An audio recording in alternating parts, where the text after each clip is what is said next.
Bienvenue à votre mission Féminin. Vous le savez, ce magazine parle essentiellement de la femme, de ce qu'elle fait, mais aussi de ce qu'elle pense. Aujourd'hui, nous recevons une femme très engagée. Mais avant notre face-à-face, je vous laisse découvrir de qui il s'agit.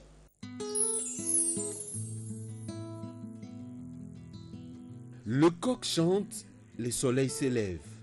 Au chant du coq, Madame Jeanne Jafari Raus, présidente de l'Union des filles et fils de Kabambare et présidente du Centre d'encadrement pour mères et enfants, se réveille. Cette femme engagée se lève chaque jour tôt pour éviter d'être prise de court par les vicissitudes de la vie et la vitesse ultrasonique du monde. Avant de quitter sa maison, ses premières occupations, son ménage, c'est-à-dire son mari et ses enfants. Déjà, elle tient mordicus à la trilogie « Mon Dieu, mon mari et mon travail ». Cette femme de caractère originaire de la province du Maniema, comme une vraie patronne, suit à la loupe l'exécution des instructions données à son maître de cuisine.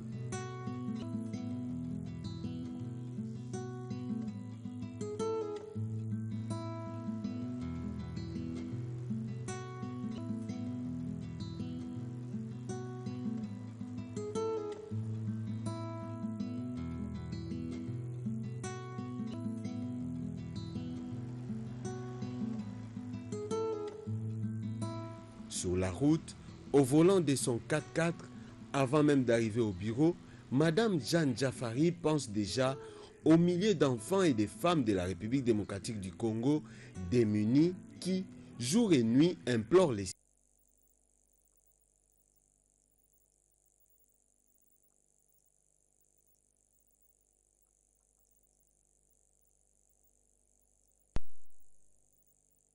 ciel pour qu'ils les viennent en aide.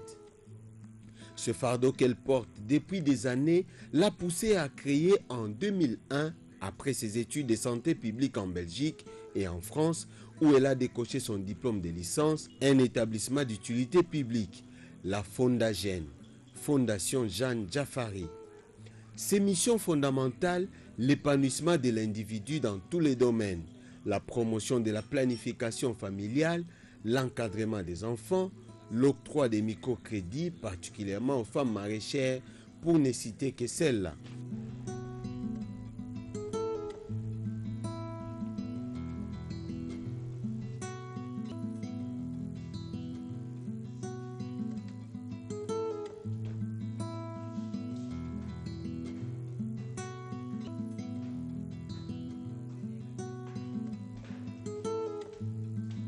Chaque jour, lorsqu'elle arrive à son bureau, elle consacre la journée à son Dieu, le Créateur du ciel et de la terre, à travers un court moment de recueillement. Tout de suite après, ce sont des dossiers à traiter, des réunions à tenir avec son staff et des audiences qui l'attendent. Question de planifier des actions à mener en faveur des enfants et des femmes de la RDC. Animée d'un altruisme au maximum, encouragée et soutenue par son mari et rongée par les soucis d'entrepreneuriat, Jeanne Jafari Raus avait déjà, après avoir prêté ses services dans plusieurs cliniques de Bruxelles, créé en Belgique son propre centre médical, véritable détonateur pour la suite. Conséquence logique, la Fondagène et en particulier la mutualité Nathanaël, une des branches de cette ONG, travaille à ce jour en partenariat avec un réseau important d'hôpitaux de la RDC et de la Belgique. Femme de grand cœur, elle n'hésite pas à partager tout ce qu'elle possède avec les plus démunis. Sa philosophie n'est pas être heureux tout seul.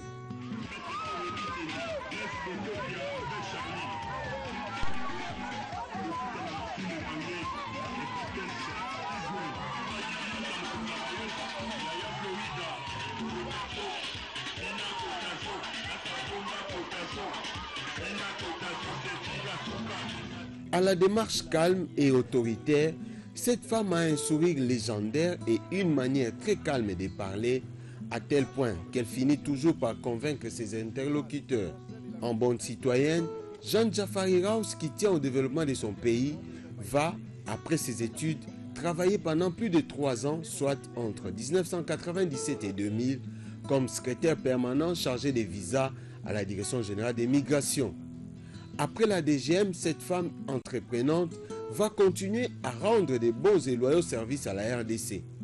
D'abord comme conseillère principale à la vice-présidence en charge des infrastructures et constructions à l'époque du gouvernement 1+4 sous la supervision de Yerodi Abdoulaye Ndombassi. Ensuite, comme conseillère chargée de la communication auprès du vice-premier ministre Bouloupi Galati qui coordonnait les postes de téléphone et télécommunications. C'est dans ce cadre d'ailleurs qu'elle a été chargée en 2010 à faire l'évaluation de toutes les routes de dessert agricole 50 ans après l'indépendance.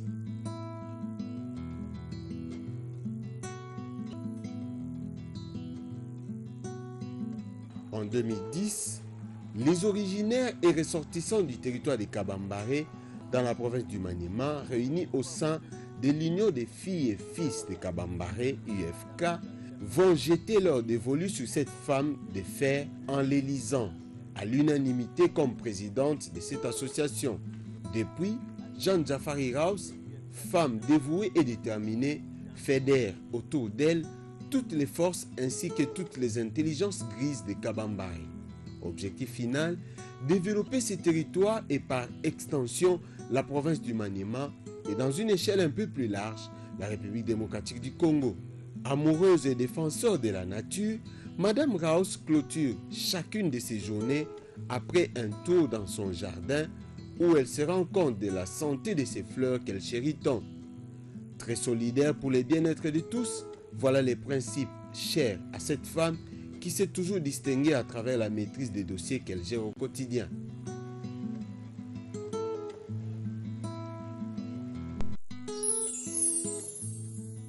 Vous l'avez compris, notre invitée de ce soir, il s'agit de Madame Jeanne Jafari. Elle est opératrice socio-économique. Avec elle, nous allons parler de l'implication de la femme dans le développement. Bienvenue, Madame. Merci. Et pour ce nouveau numéro, je ne suis pas seule sur ce plateau. Je suis avec ma consoeur de Biwan, Feza Mika. Bienvenue, Feza. Merci, Maggie. Avec elle, nous allons co-présenter ce magazine. Pouvez-vous nous dire brièvement, nous donner votre parcours parce que vous êtes opératrice socio-économique? En quelques lignes. Je suis tout simplement une femme engagée dans l'humanité. Et je suis PDG de Connection Sécurité. Et je suis présidente de l'ONG Fondagen. Je ne veux pas dire je suis. Vous voyez, il fallait que vous-même vous me présentiez parce que sinon je risque de tomber dans les je suis. Je n'aime pas. En fait, je suis mariée, mère des enfants. Merci, Madame, pour cette présentation. On va commencer par la fondation qui porte votre nom. C'est depuis 2001 que vous avez créé cette fondation. J'aimerais tout de suite savoir quelle a été votre motivation pour mettre en place cette structure. Je n'aime pas voir les gens souffrir si je sais ce que je peux faire pour participer à leur souffrance. Et alors, Madame, quels sont les objectifs poursuivis par votre fondation et son travail consiste exactement à quoi? Le but, c'est d'aider à promouvoir l'individu. C'est ça le but. Chaque personne a droit de s'épanouir. C'est l'épanouissement de l'individu, que ce soit l'enfant, que ce soit l'adulte, que ce soit un roi, que ce soit un président. Tout le monde a le droit de s'épanouir. Qu'est-ce que vous faites au sein de votre fondation? On essaye d'assister les plus démunis. On essaye d'assister les chômeurs. On essaye d'assister les enfants que les parents n'ont pas de moyens. Les enfants qui traînent dans la rue. Les mamans qui n'ont pas de moyens. Même les messieurs qui n'ont pas de moyens. En fait, on prend tout le monde. Les jeunes qui ont du potentiel. Et venir en aide aux gens comme ça, Madame, nécessite quand même des moyens. Comment vous faites pour pouvoir répondre à ces besoins? C'est pas trop compliqué. Tout ce que je fais, je le fais avec Dieu. Je lui demande d'abord de m'aider. Je lui demande de me donner tout. Parce que quand vous regardez bien la parole, Dieu nous donne tout. Il n'y a pas d'exception. Lorsque vous êtes engagé dans quelque chose, Dieu vous fortifie. Dès que Dieu vous fortifie, vous avez cette puissance-là intérieure et c'est ça qui vous pousse d'aller de l'avant. Ce que j'ai déjà fait auparavant dans les sociales, ce n'était pas trop compliqué pour faire un planning de tout ça. Donc vous êtes organisé et vous avez des financements des autres partenaires peut-être? Nous avons des dons et les dons là qui arrivent toujours à la destination. C'est ça qui est bien en fait. Comme je travaille avec Dieu, je n'ai pas le droit de prendre un seul ou bien une seule chose que je reçois pour vous. Ça doit vous parvenir.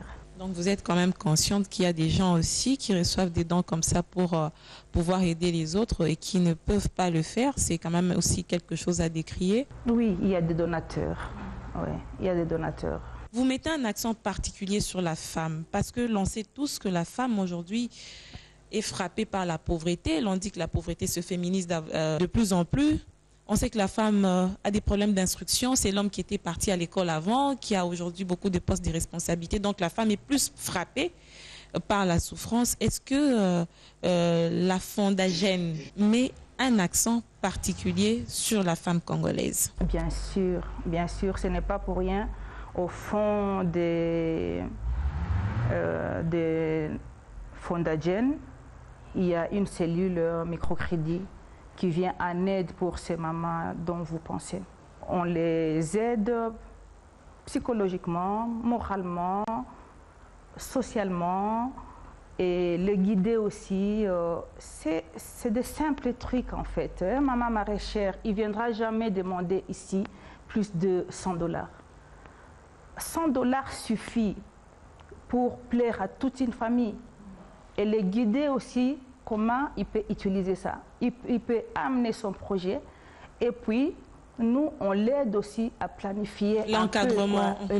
Voilà, l'encadrement. Alors, Fondagène, madame, a plusieurs secteurs d'activité, entre autres une mutualité de santé, il y a une société de gardiennage, il y a une ferme agro-pastorale, vous avez une entreprise d'impôt-export et puis un salon de coiffure et une boutique cosmétique, un service d'aide sociale aussi. Il y en a tellement beaucoup. Et comment vous faites alors pour gérer tout ça en tant que femme, madame? C'est pas trop compliqué. Je fais un plan. 3 points. Dieu d'abord, mon mari et le travail. Donc quand je dis mon mari, c'est la famille et le travail. Lorsque vous avez ces plans-là, maintenant, c'est comme un canevas. Qu'est-ce que je fais pour Dieu? Qu'est-ce que je fais pour ma famille? Et qu'est-ce que je fais pour mon travail? Tout est bien calculé. Il y a un tableau. Si je dis que je suis seule, je peux mentir. Seule, je ne peux rien faire.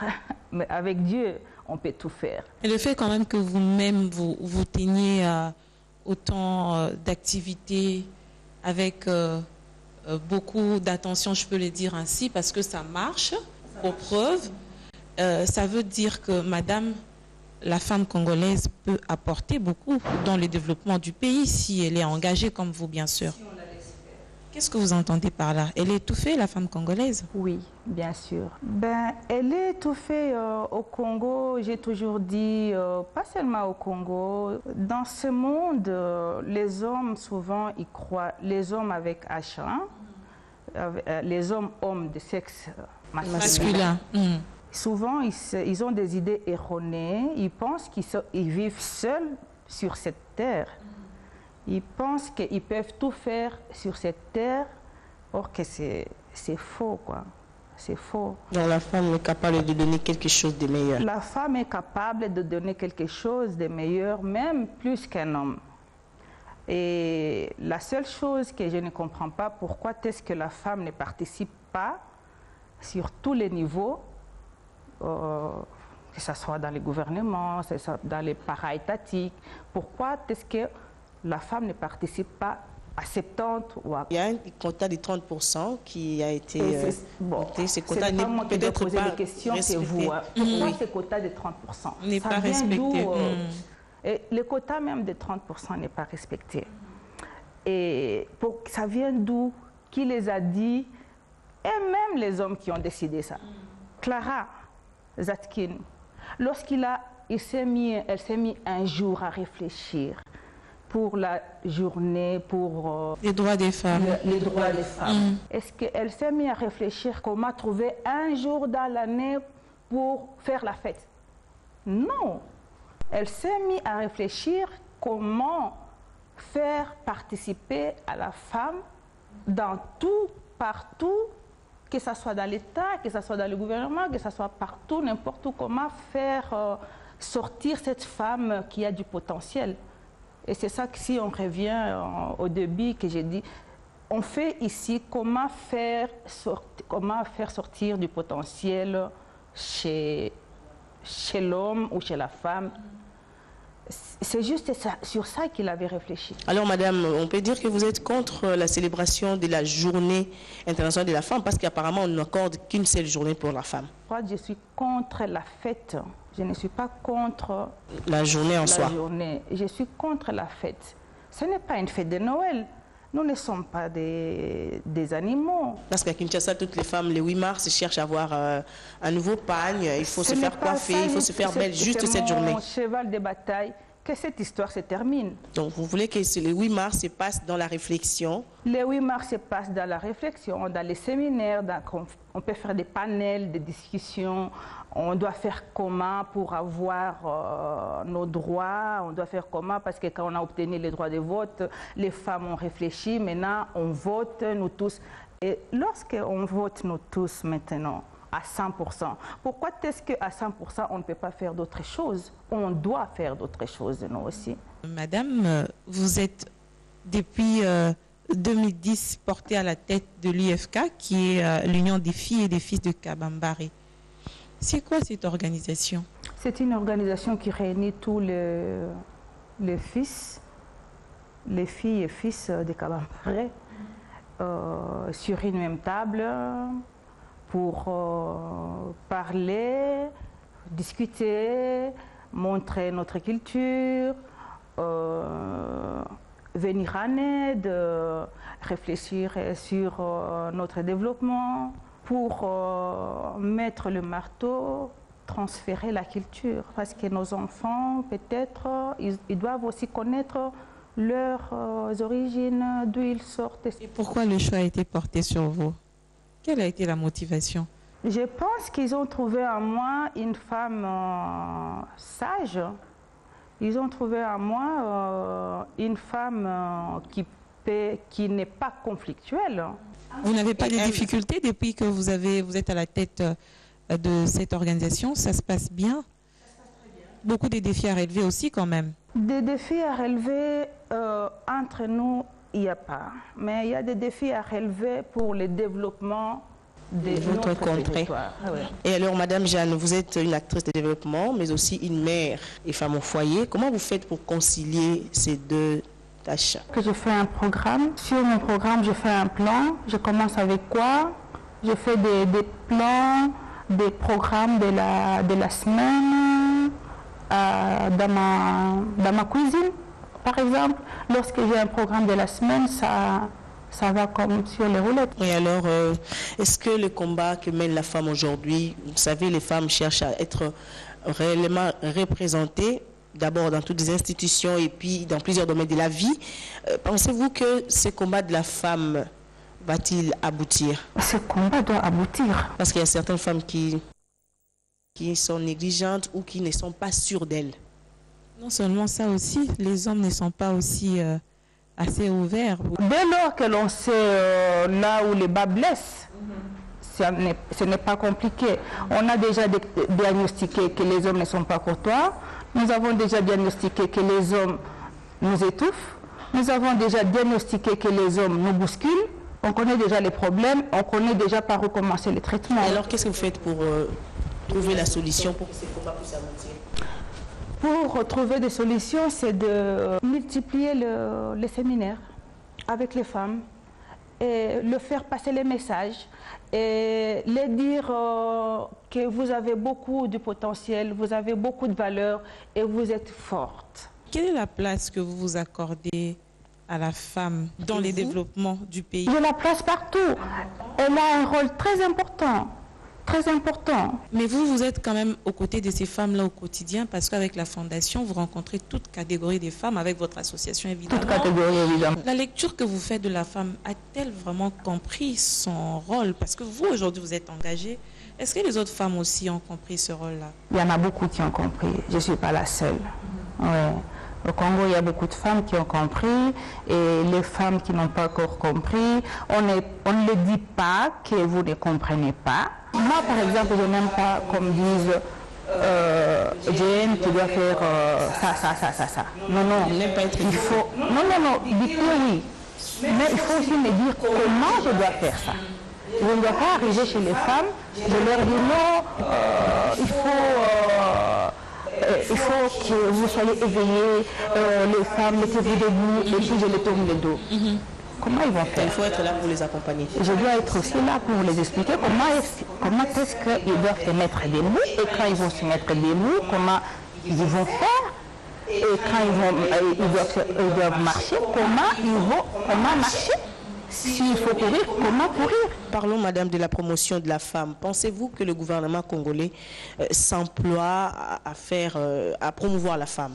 Non. Comment ça, non, madame? Parce que s'ils faisaient au quotidien à donner la voix aux femmes, dis-moi un peu, par exemple, je prends toujours l'exemple du gouvernement.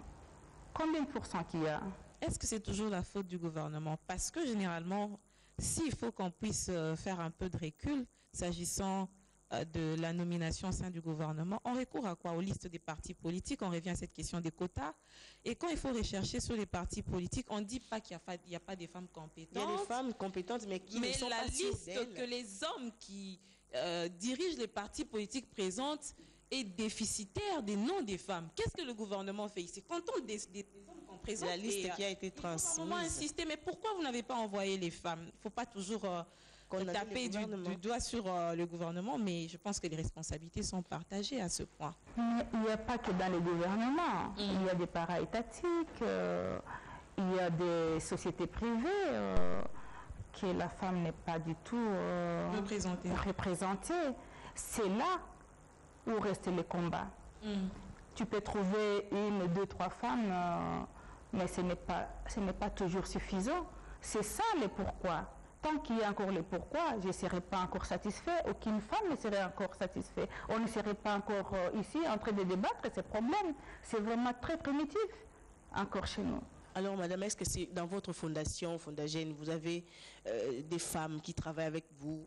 J'ai des femmes qui travaillent avec moi. Elles sont qui sont très engagées et très compétentes. Même en connexion, en sécurité, j'ai des femmes qui passent la nuit dehors dans le gardiennage. J'ai des femmes qui se font menacer. J'ai des femmes qui portent l'uniforme comme des hommes. Ça veut dire qu'aujourd'hui, la parité dont nous réclamons 50-50 vaut la peine parce que les femmes dont on a toujours décrit sur le plan physique d'une certaine faiblesse peuvent aussi travailler. Vous savez d'où vient cette faiblesse? Elle vient d'où? C'est parce que la femme, quand elle est grosse, elle doit attendre la délivrance. Et c'est ces 9 mois-là que les hommes tiennent compte que nous sommes faibles. Et eux, ils sont encore plus faibles que nous. Pourquoi? Parce que je ne pense pas que c'était le contraire. Ils ne peuvent pas tenir. Ça veut dire que nous sommes quand même... Alors qu'ils sont forts sur le plan physique par rapport à nous, madame. Bien sûr, scientifiquement prouvé que l'homme est plus fort que la femme. Mais la force, c'est de quoi? La force physique. La force physique, c'est quoi? C'est parce qu'on n'a pas la même anatomie entre la femme et ça, rien à faire. Ce n'est pas nous. Dieu nous a créés comme ça. Et vous-même, vous avez plus de facilité de travailler avec les femmes ou les hommes où il n'y a pas de choix? Il n'y a pas de choix. Entre les deux. Si je n'étais pas une femme engagée, je pouvais être vraiment à la maison en train de tourner les pouces. Une question, vous organisez un gala de charité très prochainement? C'est un gala de charité que Fondagène organise pour la collecte de dons, pour venir en aide à plusieurs orphelinats, les centres qu'on travaille avec, les centres hospitaliers. Ça sera pour la première fois que vous organisez ce gala ou vous en avez déjà l'habitude? On avait déjà organisé une fois. Et cette fois-ci, la date, c'est pour quand? Cette fois-ci, on n'a pas encore la date fixe, mais nous savons que ça sera en mai. La Belgique vient d'être frappée par un attentat terroriste.